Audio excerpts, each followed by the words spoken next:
আসসালামু আলাইকুম ওয়া রাহমাতুল্লাহি ওয়া বারাকাতুহু। আজকে ভারাক্রান্ত মন নিয়ে কিছু বিষয় আপনাদের সামনে উপস্থাপন করব।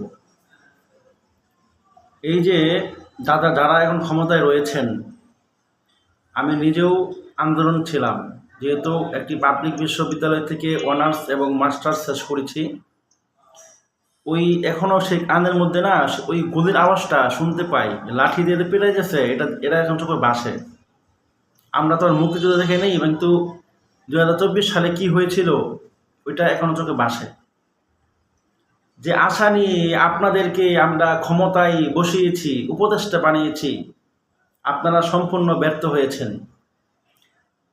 আলুর দাম, চিনির দাম, পেঁয়াজের দাম, এই সমস্ত পণ্যের দামগুলো এই সমস্ত পণ্যগুলো যেহেতু আমরা আমদানি করি, আপনারা শুল্ক কমিয়ে দিয়েছেন, বর্ডারে আপনারা শুল্ক কমিয়ে দিয়েছেন।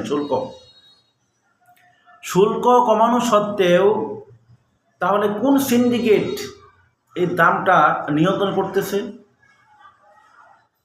ফ্যাসিস্টদের সময়ও এই সিন্ডিকেটটা ছিল। আমরা ধরেই নিয়েছিলাম যেহেতু বিনা ভোটের সরকার ছিল, আমরা কিছু বলি নাই, এটা তো বাড়তেই পারে, যেহেতু সে ভোটের মাধ্যমে নির্বাচন করেনি, তাই সে দাম বাড়িয়েছে কমিয়েছে আমরা সেটা মনে করিনি।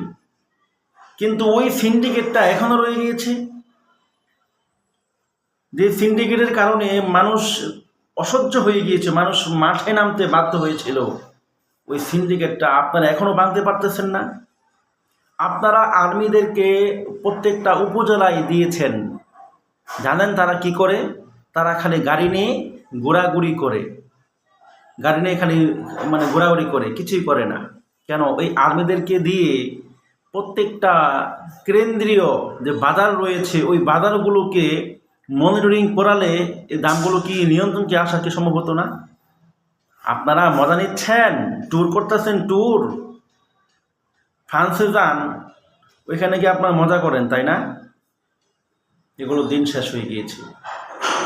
আমরা আপনাদেরকে যেভাবে ক্ষমতায় বসিয়েছি ওইভাবেই দরকার পড়লে টেনে হিস্ট্রে নামাবো।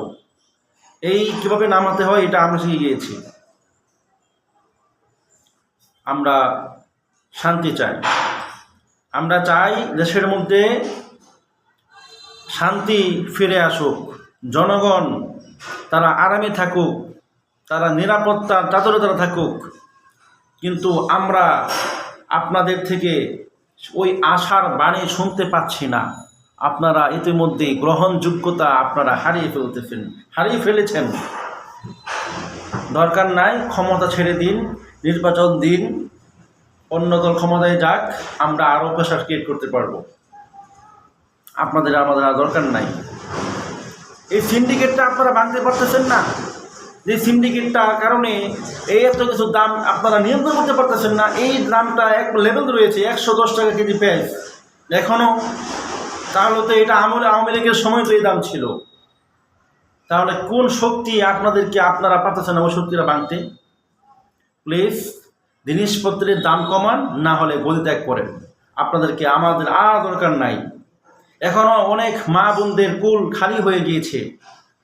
1200 পোলাপানের জীবন শেষ হয়ে গিয়েছে। আর আপনারা ওইখানে বসে আপনারা ট্যুর করেন, ভ্রমণ করেন, বিদেশে গিয়ে 40,000 ছেলেপেলের হাত নাই, পা নাই, কান নাই, চোখ নাই, শরীরের অঙ্গ প্রত্যঙ্গ নাই হয়ে গিয়েছে। আপনারা মজা নিচ্ছেন। প্লিজ দয়া করে নেমে পড়ুন, আমাদের আর দরকার নাই। প্লিজ ভালো থাকবেন। আসসালামু আলাইকুম।